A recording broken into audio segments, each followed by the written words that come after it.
Hello students, मैं doctor निशा बंसल, सहायक आचार्य EAFM राजकीय महाविद्यालय सुमेरपुर से। आज के वीडियो में हम बात करते हैं बीकॉम द्वितीय वर्ष के लिए प्रश्न पत्र द्वितीय अंतर्राष्ट्रीय व्यापार एवं वित्त। आइए स्टार्ट करते हैं। आज हम बात करेंगे निर्यात की वित्त व्यवस्था, एक्सपोर्ट फाइनेंस के बारे में हम बात कर रहे थे। पिछले वीडियो में भी हमने बात की थी, तो पार्ट 3 भाग 3 के बारे में हम बात करेंगे। भाग 1 में हमने बात की थी निर्यात वित्त का अर्थ क्या होता है, जहाजी लदान से पूर्व निर्यात वित्त किस प्रकार से प्राप्त किया जाता है, उसका क्या कारण होता है प्राप्त करने का।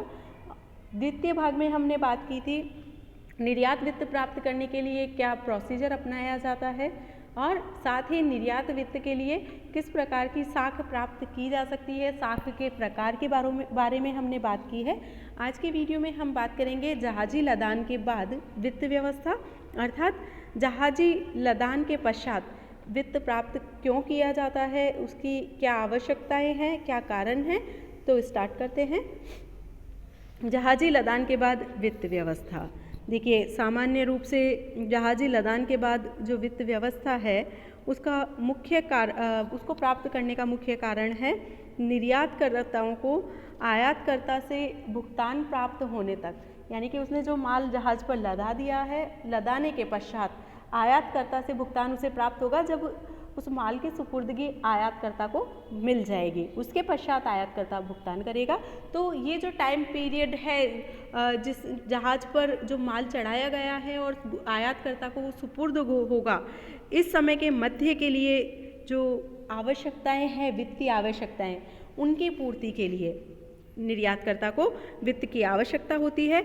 मुख्य रूप से जो विलंबित भुगतान हैं या अग्रिम हैं या अन्य खर्चे हैं, उनकी पूर्ति के लिए उसे वित्त उपलब्ध करवाया जाता है।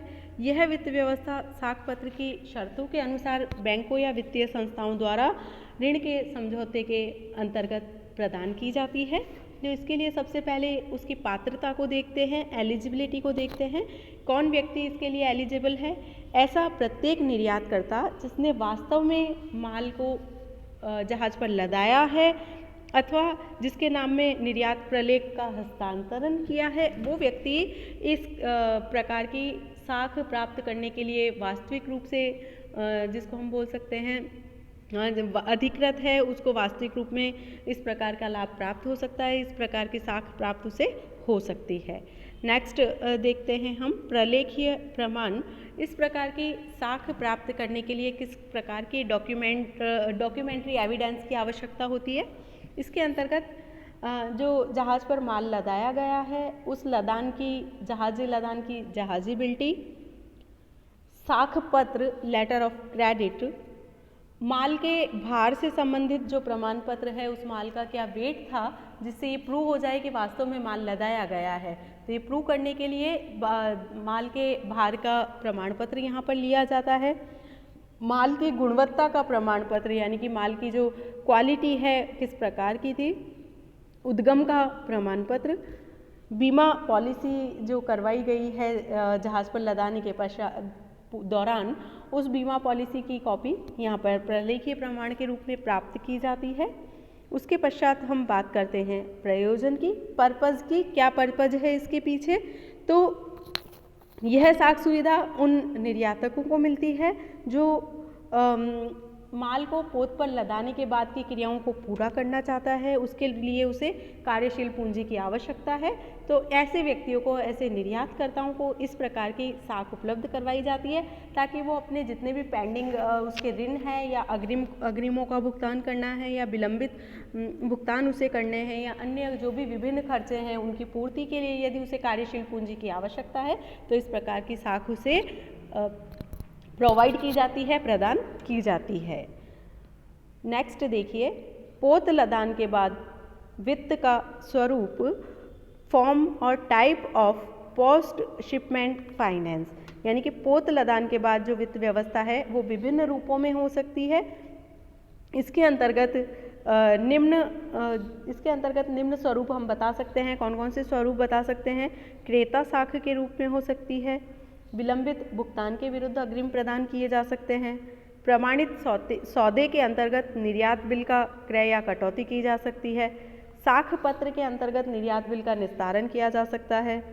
आपूर्तिकर्ता साख इसमें प्रदान की जा सकती है। लाइन ऑफ क्रेडिट हो सकता है। प्रशुल्क वापसी के विरुद्ध अग्रिम दिए जा सकते हैं या डीम्ड निर्यात के विरुद्ध अग्रिम प्रदान किए जा सकते हैं। तो इस प्रकार से ये विभिन्न वित्त के स्वरूप अवेलेबल हैं निर्यात पोत लदान के पश्चात के लिए। नेक्स्ट देखिए, पोत लदान के बाद वित्त की राशि amount of post shipment finance. देखिए, पोत लदान के पश्चात जो वित्त की राशि है उसके अंतर्गत पूंजीगत सामान के लिए लगभग 10 करोड़ रुपए तक की वित्तीय सहायता स्वीकृत की जा सकती है बैंकों द्वारा, और 10 करोड़ रुपए से लेकर 50 करोड़ रुपए के सौदों के लिए एग्जिम बैंक द्वारा सहायता लेनी पड़ेगी। यानी कि यदि व्यापारिक बैंकों से राशि प्राप्त 10 करोड़ रुपए तक की रिक्वायरमेंट है तो व्यापारिक बैंकों से इस रिक्वायरमेंट की पूर्ति की जा सकती है, और यदि ये रिक्वायरमेंट 10 करोड़ से लेकर 50 करोड़ रुपए तक की रिक्वायरमेंट है तो ऐसी सिचुएशन में export import bank of India से इस प्रकार की सहायता प्राप्त की जा सकती है। और यदि किसी प्रकार से निर्यातकर्ता को 50 करोड़ रुपए से भी ज़्यादा राशि की आवश्यकता है तो ऐसी सिचुएशन में आरबीआई या निर्यात साख गारंटी निगम के प्रतिनिधि जो शामिल होते हैं इनकी कमेटी द्वारा डिसाइड किया जाएगा कि निर्यातकर्ता को कितनी साख उपलब्ध करवाई जाए, तो उनकी मंजूरी के पश्चात ही इस प्रकार की जो साख है वो प्रदान की जाएगी एग्जिम बैंक द्वारा। नेक्स्ट देखिए, ये थी राशि। नेक्स्ट बात करते हैं हम पोत लदान बाद वित्त की अवधि period of post shipment finance, यानी कि इसका पीरियड कितना होगा ये डिपेंड करेगा उस वित्त की प्रकृति पर कि कितना टाइम पीरियड होगा। जनरली अल्पकालीन जो वित्त है व्यापारिक बैंकों द्वारा 90 से 180 दिन के लिए दिया जाता है, और जो मध्यमकालीन ऋण है वो 90 दिन से लेके 5 वर्ष तक दिए जाते हैं। यानी कि अल्पकालीन आवश्यकता है तो उसे 90 दिन से लेके 180 दिन तक लोन प्रदान किया जाएगा। मध्यमकालीन ऋण है तो ऐसी सिचुएशन में 90 दिन से लेके 5 वर्ष तक के लिए पूंजीगत सामानों के लिए ये प्रदान की जाएगी सहायता। और साथ ही यदि बहुत बड़ी परियोजनाएं हैं और दीर्घकालीन परियोजनाएं हैं तो उनके लिए 5 वर्ष से लेके 12 वर्ष की अवधि तक के लिए ये राशि स्वीकृत की जा सकती है, यानी कि ये सहायता प्रदान की जा सकती है। तो इस प्रकार से अल्पकालीन अवधि है 90 दिन से 180 दिन के लिए, मध्यमकालीन अवधि हो गई 90 दिन से लेके 5 वर्ष तक के लिए, और दीर्घकालीन अवधि है 5 वर्ष से लेके 12 वर्ष की अवधि तक के लिए। नेक्स्ट देखते हैं हम ब्याज की दर, रेट ऑफ इंटरेस्ट। इसके लिए रेट ऑफ इंटरेस्ट जो ब्याज की दर है सामान्य रूप से आरबीआई द्वारा समय समय पर परिवर्तित होती रहती है। तो समझौते के समय क्या दर प्रचलन में है, आरबीआई द्वारा क्या निर्देशित की गई है या डिसाइड की गई है, वही दर उस समय ली जाएगी। समझौते के समय जो प्रचलित दर है आरबीआई द्वारा उसी दर से ब्याज वसूल किया जाएगा। नेक्स्ट देखिए, ऋण समझौता, लोन एग्रीमेंट। लोन एग्रीमेंट क्या है? जब ऋण स्वीकृत हो जाता है तो ऋणदाता बैंक और निर्यात वित्त लेने वाले निर्यातकर्ता के बीच ऋण संबंधी एक समझौते का निष्पादन करता है, जिसमें ऋण की राशि लिखी होती है, ऋण की अवधि, ब्याज की दर और भुगतान से संबंधित सभी शर्तों का उल्लेख इसके अंतर्गत किया जाता है। तो ये सारे कार्य होने के बाद ऋण समझौता किया जाएगा, जिसमें ये ऋण के जो एग्रीमेंट है उसमें ये सारी बातें इसमें लिखी जाती है। ऋण की राशि, ऋण की अवधि, ब्याज की दर या भुगतान से संबंधित जो शर्तें हैं उनका उल्लेख इसमें किया जाता है। नेक्स्ट देखिए, ऋण का वितरण, डिस्ट्रीब्यूशन ऑफ लोन। इसके अंतर्गत जो समझौता है किया गया है उसकी शर्तों के अनुसार ऋण का वितरण किया जाता है। यह वितरण एक मुश्त हो सकता है या किश्तों में हो सकता है। जिस प्रकार से एग्रीमेंट में डिसाइड किया है उसी आधार पर इस राशि का वितरण किया जाता है या भुगतान किया जाता है। नेक्स्ट देखिए, अग्रिम के ऋण खाता रखना, मेंटेनेंस ऑफ डेब्ट अकाउंट। चूँकि आरबीआई ने समय समय पर दिशा निर्देश दिए हैं, उनके अनुसार प्रत्येक पोत लदान के बाद के लिए जो ऋण प्रदान किया जाता है उसके लिए एक खाता रखना अनिवार्य है और समय समय पर उसमें जो एंट्रियाँ की जाती है उनका विवरण आरबीआई को समय समय पर प्रदान करना आवश्यक है। नेक्स्ट पॉइंट है अग्रिम के उपयोग की निगरानी, monitoring the use of post shipment advances.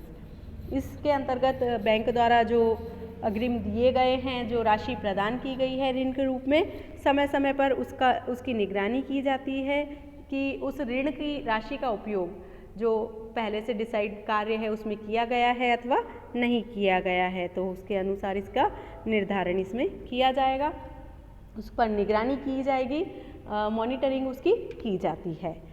Next point देखिए, ऋण का पुनर्भुगतान, repayment of post shipment advances, यानी कि निर्यातकर्ता को जैसे ही उसके निर्यातों की राशि प्राप्त हो जाती है आयातक द्वारा भुगतान कर दिया जाता है और जैसे ही राशि प्राप्त होती है उसे ब्याज के साथ और जो भी खर्चे उसके हुए हैं बैंक से संबंधित उन खर्चों के साथ समस्त राशि का भुगतान समय पर बैंक को कर दिया जाएगा। बैंक द्वारा इस आशय की पुष्टि की जाएगी, प्रविष्टियां कर उसे उसके ऋण का रीपेमेंट प्राप्त कर लिया जाएगा। तो इस प्रकार से ये पूरा प्रोसेस संपादित होता है। पोत लदान के बाद किस प्रकार से कौन व्यक्ति प्राप्त कर सकता है, किस पात्रता का होना चाहिए, कौन से प्रलेख उसके साथ लगा सकता है, ऋण के समझौता किस प्रकार से होगा, ऋण की अवधि, ऋण की राशि, ये सारी बातें इसमें, रीपेमेंट का क्या प्रोसेस होगा, तो ये सारी बातें इसमें हम देखते हैं। ये था पोत लदान के पश्चात वित्त की व्यवस्था। तो निर्यात वित्त हमारा यहीं समाप्त होता है टॉपिक।